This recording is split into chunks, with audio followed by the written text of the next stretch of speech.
तो ये 2 साल पहले की बात है, मैं कंपनी में इंटरव्यू देने के लिए बैठा था और पहला सवाल मेरे से पूछा गया था कि एक एरे को फ्लैट करना है। अब मेरे को मालूम ही नहीं था तब एरे को फ्लैट करना क्या होता है। तो उस टाइम मेरे को इंटरव्यू ने समझाया कि ये तुमको करना है, और मैंने फिर स्टार्ट किया। मैंने स्टार्ट किया तो बनाते वक्त बहुत सारी गलतियां करी मैंने फॉर एग्जांपल मैंने ग्लोबल वेरिएबल बना दिया। अब फिर इंटरव्यूअर ने मेरे को बोला कि ग्लोबल स्कोप को पॉल्यूट नहीं करना है, तो मैंने क्लोजर का यूज करके एरे को फ्लैट किया।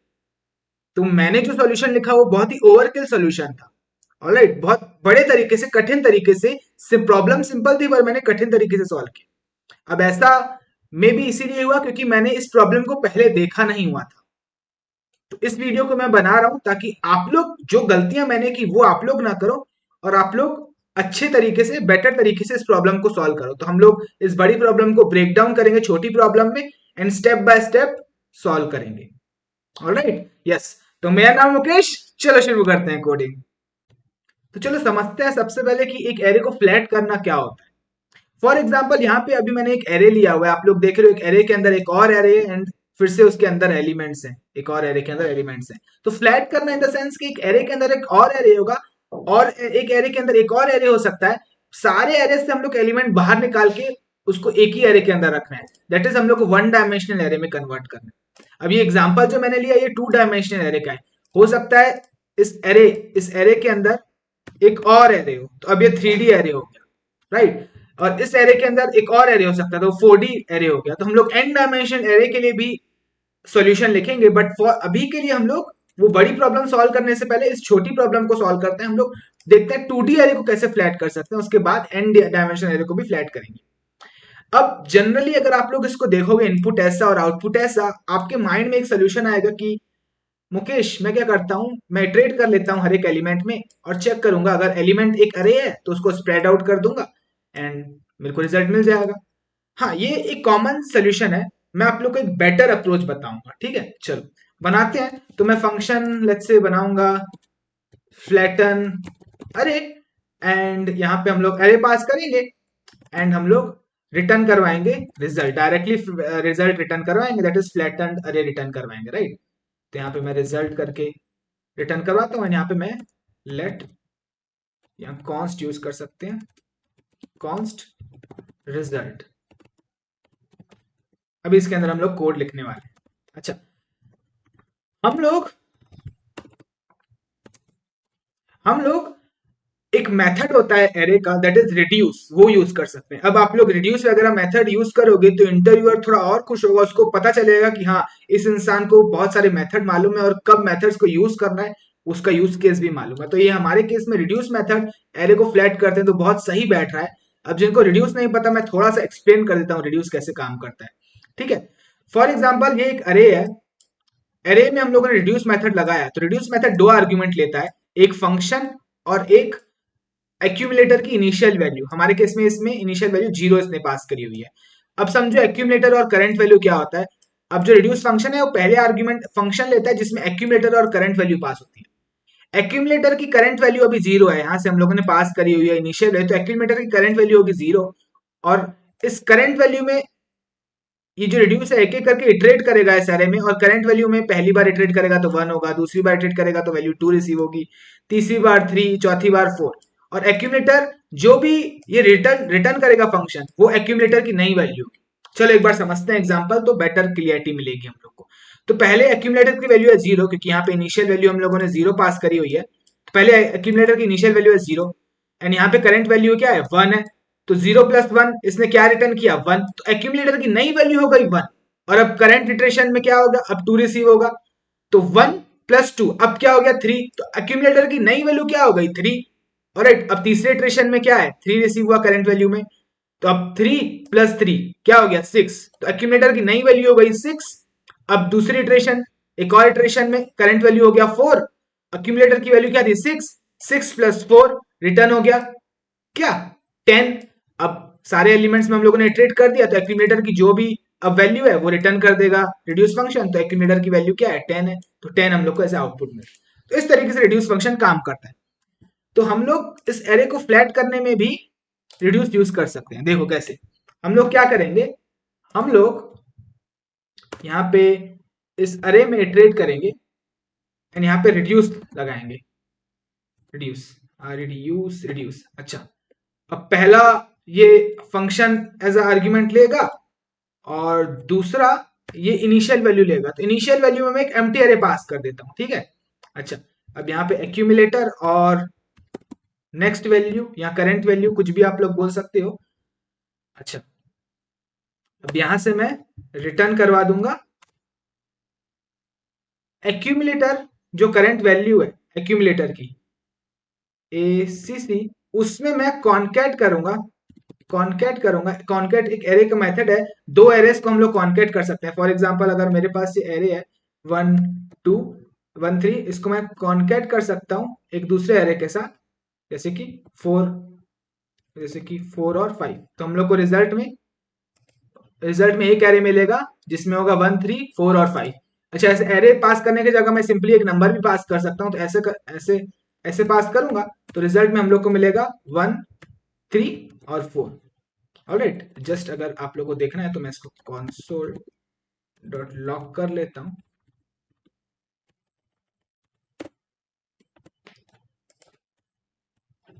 इसको फिलहाल कमेंट करो, सेव करता हूं। तो आप लोग को दिख रहा है 1 3 और 4 मिल रहा है। ऑलराइट, अच्छा, ओके, लेट्स कंटिन्यू।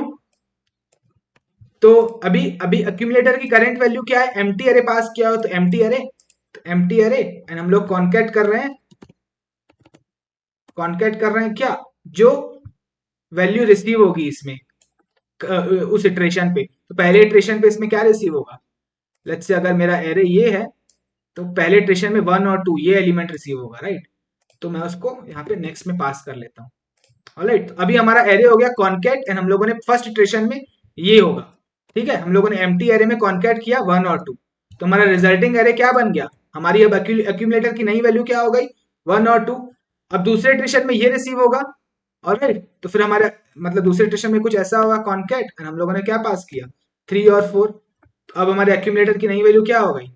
1 2, और यहाँ पे 3 और 4। अब एरे के एलिमेंट्स खत्म हो गए तो फाइनली एक्यूमुलेटर रिटर्न कर देगा रिड्यूसर और इसमें हमारी एक एरे फ्लैट हो जाएगी। तो अब इसको देख लेते हैं एक बार। यहाँ पे मैं console डॉट लॉग कर लेता हूँ फ्लैटन अरे एंड इसमें पास कर लेते हैं हमारा फॉर एग्जांपल अरे बना लेते हैं const arr एंड इसमें मैं ये इनपुट पास कर लूंगा लाइक दिस। एंड यहाँ पे arr में अगर पास करता हूँ, सेव करूं, तो आप लोग को दिख रहा है हम लोग को फ्लैटेंड एरे मिल रहा है।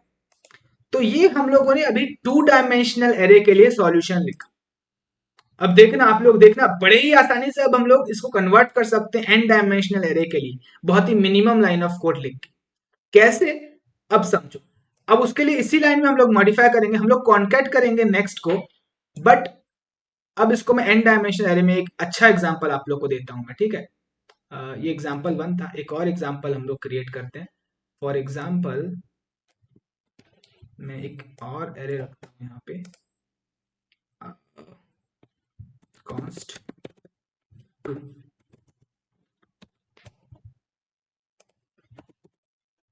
ओके, ये n dimensional array, control x, ऊपर में ही सारे डिक्लेरेशंस रख देते हैं हम लोग। अच्छा, अब ये n डायमेंशनल एरे है। n डायमेंशनल एरे इसको अज्यूम करो। देखो, एक एरे है 1 डायमेंशनल एरे, उसके अंदर एक और एरे है 2D एरे एंड उसके अंदर एक और एरे है 3D एरे। ऑलराइट, अब इसके अंदर एक और एरे हो सकता है और एरे के अंदर एक और हो सकता है। n डायमेंशनल एरे के लिए अब हम लोग को सॉल्यूशन लिखना है। कैसे लिखेंगे? ठीक है, कैसे लिखेंगे? अब जब हम लोग कॉन्कैटिनेट कर रहे हैं उस केस में तो हम लोग अरे अरे रिसीव हो रहा था, राइट। तो अब हम लोग यहाँ पे एक कंडीशन लगाएंगे। हम लोग डायरेक्टली ऐसे कॉन्केटिनेट नहीं करेंगे, बड़ा ही सिंपल है। हम लोग चेक करेंगे। क्या चेक करेंगे? कि जो हमारा करंट इटरेशन पे जो एलिमेंट है वो क्या एक अरे है, तो हम लोग कुछ करेंगे, तो मैं टर्नरी यूज करूंगा। एल्स अगर अरे नहीं है तो सिंपली हम लोग वो वैल्यू को रिटर्न कर देंगे। अरे है तो हम लोग कुछ करेंगे। ऑलराइट, अगर अरे नहीं है, फॉर एग्जांपल 1, करंट इटरेशन में वैल्यू क्या होगा? 1, दूसरे इटरेशन में 2, तो वो एज इट इज रिटर्न हो जाएगा। एक्यूमुलेटर क्या है? इनिशियली इसकी क्या है? एम्प्टी है, उसमें कॉन्केटिनेट कर देंगे हम लोग 1। फिर उसके बाद अगेन ये 2 है। ऑलराइट, अरे नहीं है, 2 भी एक अरे नहीं है, तो डायरेक्टली कॉन्केटिनेट हो जाएगा। तो हमारे एक्यूमुलेटर में क्या आ जाएगा? हमारे एक्यूमुलेटर में 1 2 आ जाएगा। अच्छा, उसके बाद उसने देखा कि ओके, थर्ड एलिमेंट एक पूरा पूरा अरे है। अगर अरे मिल गया तो क्या करना है, तो हम लोग को फिर से इस अरे को रिड्यूस करना है, तो हम लोग फिर से फंक्शन कॉल कर देंगे फ्लैटन अरे, और इसमें क्या पास कर देंगे, नेक्स्ट, लाइक्स तो, एंड दैट्स इट हम लोगों ने बड़े ही आसान तरीके से सॉल्व कर दिया, एंड यही है सोल्यूशन। अब अगर इसमें मैं एरे 2 पास करूं, देखो, लेट्स सेव दिस, हम लोग को फ्लैटेंड अरे मिल रहा है। अब आप लोग इसमें कोई भी एन डायमेंशनल एरे, एरे के अंदर एरे, एरे के अंदर एरे कुछ भी डाल सकते हो, आपकी एरे बड़े ही आसानी से फ्लैट हो जाएगी। तो अब एग्जैक्टली ये लाइन ऑफ कोड क्या कर रहा है उसको थोड़ा सा विजुअलाइज करते हैं, क्योंकि हम लोग रिकर्शन का यूज कर रहे हैं, तो रिकर्शन को बेहतर तरीका है समझने का कि अगर हम लोग उसको विजुअलाइज कर पाए तो, ठीक है। सो मैं आप लोग को थोड़ा सा विजुअली समझाता हूँ ये फंक्शन एग्जैक्टली कैसे काम कर रहा है अब, ठीक है। यस, तो थोड़ा सा जूम इन कर लेता हूँ मैं, एंड यहाँ पे मैं कमेंट डाल लेता हूँ,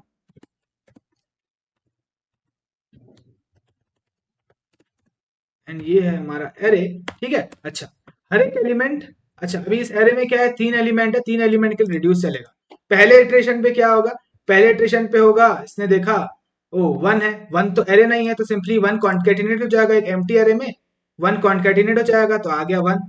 और हमारी एक्यूमुलेटर की वैल्यू क्या हो गई, अब नई वैल्यू एक्यूमुलेटर की हो गई 1। अच्छा, दूसरे इटरेशन पे क्या होगा, दूसरे इटरेशन पे इसने देखा इसको क्या रिसीव हुआ, 2 रिसीव हुआ, 2 भी एक एरे नहीं है, तो अब एक्यूमुलेटर की जो ओल्ड वैल्यू है, ठीक है, जो कि है 1, इसमें हम लोगों ने क्या किया, कॉन्केटिनेट किया, क्या 2, तो हमारा नया एरे क्या बन गया 2, तो ये हमारे नए एक्यूमुलेटर की वैल्यू। अच्छा, अब तीसरे इटरेशन पे क्या होगा, तीसरे इटरेशन पे हम लोग को जो एलिमेंट मिला वो था एरे, तो इसके लिए फिर से हम लोगों ने फंक्शन कॉल किया, और फंक्शन इन तीनों एलिमेंट के लिए फिर से रिड्यूस चलाएगा। अच्छा, तो अब पहले इटरेशन पे क्या हो गया, पहले इटरेशन पे एक्यूमुलेटर की वैल्यू क्या है, एम्प्टी एरे में कॉन्केटिनेट होगा 3, ऑलराइट, तो हमारी एक्यूमुलेटर की वैल्यू हो जाएगी 3, एक्यूमुलेटर 2 नाम दे देता हूं इसको। अच्छा, अब दूसरे इटरेशन पे एक्यूमुलेटर क्या है, 4 रिसीव होगा। अच्छा, तो ओल्ड एक्यूमुलेटर की वैल्यू क्या है 3, तो 3 में अब कॉन्केटिनेट हो जाएगा 4, तो 3,4 हो जाएगी हमारे नए एक्यूमुलेटर की वैल्यू। अच्छा, उसके बाद देखा इसने, ओ तीसरा एलिमेंट तो अरे है, तो इसके लिए फिर से फंक्शन कॉल होगा, तो तीसरे इटरेशन में फिर से फंक्शन कॉल होगा, इन दो एलिमेंट्स के लिए फिर से रिड्यूस चलेगा। अच्छा, अगेन पहले इटरेशन में क्या होगा, एक एम्प्टी एरे में कॉन्केटिनेट होगा क्या, 5 रिसीव हो रहा है हम लोग को, तो 5 आ गया, ऑलराइट। अब दूसरे इटरेशन में अगेन एक्यूमुलेटर की ओल्ड वैल्यू क्या है 5, तो इसमें कॉन्केटिनेट हो जाएगा,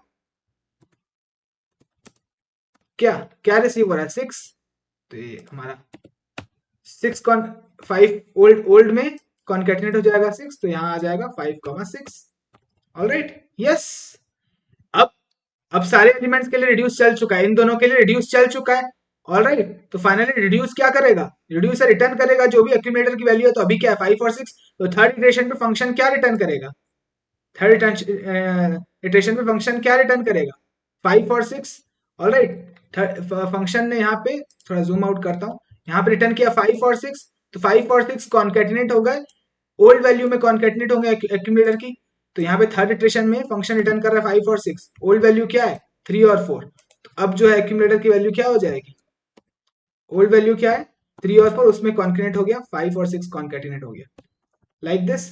अच्छा, अब अब जो है इस एरे के लिए भी इन तीनों एलिमेंट के लिए भी रिड्यूस चल चुका है, तो रिड्यूस फाइनली क्या रिटर्न करेगा, फंक्शन रिटर्न करेगा जो भी एक्यूमुलेटर की वैल्यू है, ऑलराइट, एट द एंड में जो भी एक्यूमुलेटर के लिए वो रिटर्न करेगा, अब ये वैल्यू रिटर्न करेगा। अगेन एरे में हम लोग कॉन्केटिनेट करेंगे जो भी फंक्शन रिटर्न करेगा, राइट। सो फंक्शन ने ये रिटर्न किया है, अब ओल्ड एरे जो है हमारा वो है 1 और 2, उसमें हम लोग कॉन्केटिनेट करेंगे जो फंक्शन ने रिटर्न किया है, तो फंक्शन ने रिटर्न किया है 3, 4, 5, 6, तो ओल्ड एरे क्या है हमारा 1 और 2, उसमें हम लोग कॉन्केटिनेट कर दिए 5, मतलब 3, 4 और 5 और 6, ऑलराइट, लाइक दिस। अब फाइनली फंक्शन ये रिटर्न कर देगा वैल्यू, एंड यही हमारा आंसर है। इसको विजुअलाइज करना है तो आप लोग यहाँ पे console.log डाल सकते हो, एंड ऐसे ही ब्रेक डाउन होगा हमारा, जिस जिस तरीके से मैंने आप लोग को समझाया। आप लोग देखोगे, सेव करूंगा तो आप लोग देखो पहले 5 6 लॉग हो रहा है, ऑलराइट, 5 6 रिटर्न किया इसने, एंड देन फिर फाइनली 5 6 इसके साथ मर्ज हुआ 3 और 4, एंड फाइनली हम लोग को 3 4 5 6 मिला, एंड फिर वो उसके साथ 1 और 2 के साथ कॉनकैटिनेट हुआ, तो फाइनली एट द एंड में हमको 1 2 3 4 5 6 मिला। यस, तो हम लोगों ने विजुअलाइज कर दिया, इस मेथड को अच्छे से विजुअलाइज कर दिया। अब हम लोग, अगर इंटरव्यू में हमसे पूछा जा रहा है तो हम लोग बड़े ही आसानी से इसको सॉल्व कर सकते हैं, क्योंकि सारी चीजें विजुअलाइज की है। सबसे पहले हम लोग 2D के लिए इंटरव्यूअर को बोलेंगे लेट्स अज्यूम कि ये 2D है, 2D के लिए सॉल्यूशन लिखेंगे, फिर उसको बोलेंगे लेट्स अज्यूम कि ये ND है, तो उसमें हम लोग रिकर्शन का यूज करके बड़े ही आसानी से सॉल्व कर लेंगे। अच्छा, आप चाहो तो आप और रिड्यूस कर सकते हो, लाइन ऑफ कोड यहाँ पे रिटर्न नहीं लगाओ, एंड यहाँ पे डायरेक्टली यहाँ पे रिटर्न लगा दो, और भी रिड्यूस कर सकते हो, बट देन ठीक है, इतना इतना 3 लाइन ठीक है। एक ही लाइन में आप लिख सकते हो रिटर्न हटा दो, ये हटा दो, एक ही लाइन में लिख सकते हो, बट उतना जरूरत नहीं है। थोड़ा रीडेबल होगा इस तरीके से कोड। यस, तो बस इस वीडियो के लिए इतना ही था, मिलता हूँ आप लोगों से फिर मैं नेक्स्ट वीडियो में।